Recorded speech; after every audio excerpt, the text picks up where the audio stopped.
Hello everyone and welcome to SuttonsDaze. We had a viewer request for hummus, do-it-yourself hummus, because when you make it at home it's so much better than store-bought. And we've got family dinner tonight, so I thought I'd make up some hummus. We've got some vegetables for them to dip. It'll be really good. We'll go through all of this, I'm sure, tonight. So I'll leave the recipe in the description box below. But what you're going to need is a 1.5 cups of cooked garbanzo beans. Now, we canned our own. You can buy the store-bought. A 15.5 ounce can is perfect. Okay. You need a 1/4 cup of lemon juice. You need 1 clove of garlic. If you really like garlic, add more. And tahini, which is a ground sesame seed paste, a sesame paste. It's not absolutely necessary, but if you want to stay true to hummus, tahini is a really great addition. And you can make your own. You can go out and get sesame seeds and make your own. And then a dash of salt and just a little dash of paprika. So we've got our smoked paprika there. Let's get started. There are some folks out there that believe that there is a method to how you put this into the food processor. I'm not one of those. I kind of believe that you just do your do, okay? If you've got a food processor that works really well, it's not going to matter at all. It really isn't.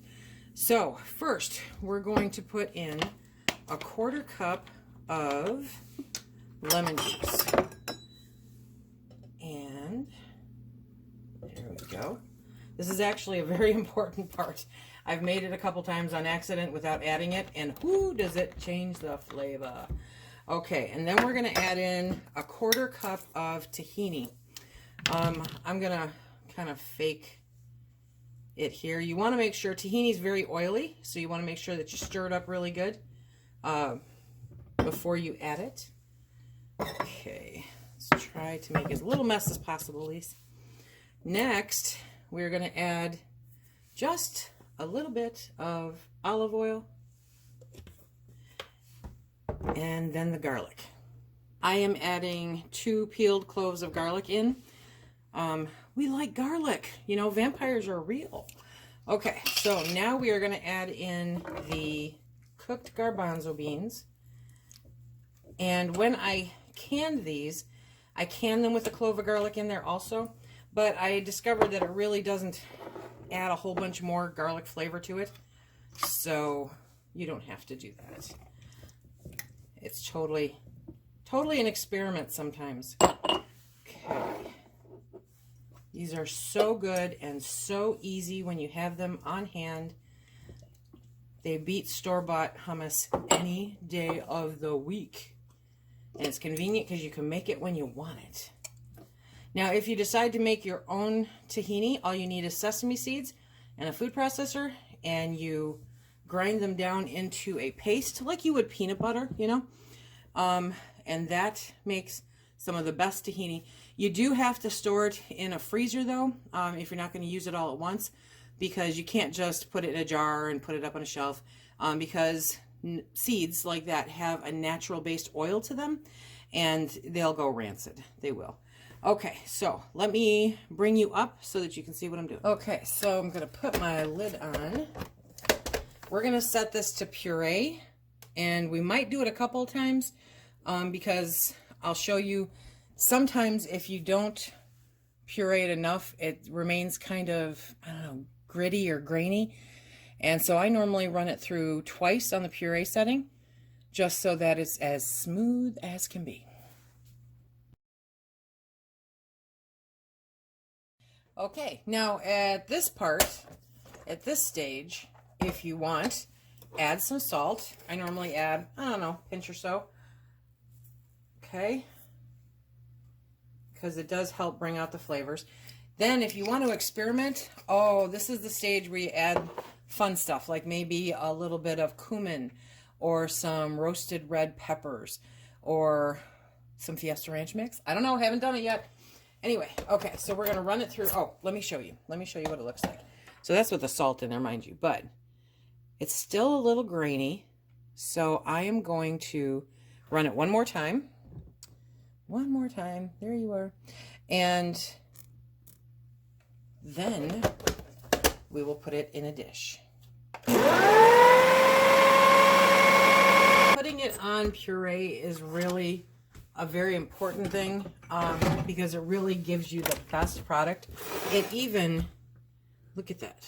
I mean, it's just smooth and beautiful, and it even lightened in color just a tad. So now I'm going to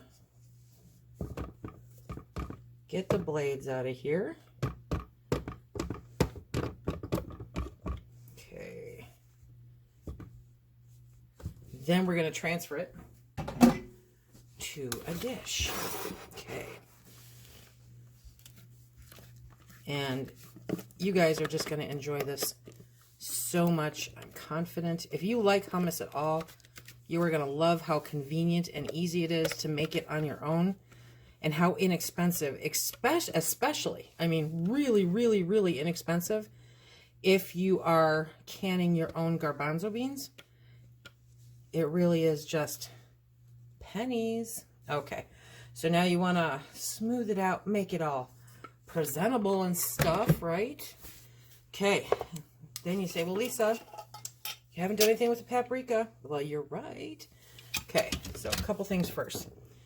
Now, you drizzle just a tiny bit of olive oil on top, and then you put a pinch or so of beautiful paprika. You can use any paprika you want. It just so happens that I grabbed the smoked paprika. And now this is what we have. Look at that. It is gorgeous. And I'm telling you, this would cost you easily over $5. Definitely over $5. It would cost you probably over $7 to go buy this amount of hummus at home or at the store. At home, it costs you pennies, simply pennies, and you've got tons of ingredients left over to make even more. So out of a, let's see, this jar of tahini is 16 ounces. So you can get quite a few servings, quite a few batches of hummus out of that. This is just so, so good. We're going to be serving it with celery sticks because that's the healthy way to do it, right? Right. Okay. But it's fantastic with pita bread. You want it, oh, game changer. I used to toast rye bread. Toast rye bread and put it on there. So good. So, so good. Hummus is good on any number of fantastic things. And I hope that you guys give it a try. And I hope that you enjoy this. This was a viewer requested video. I love doing this. The fam's going to enjoy it so much. Remember, if you like what we do here, please hit that like, subscribe, and share. Check us out on Instagram, Facebook, and Twitter. And until the next time, be safe.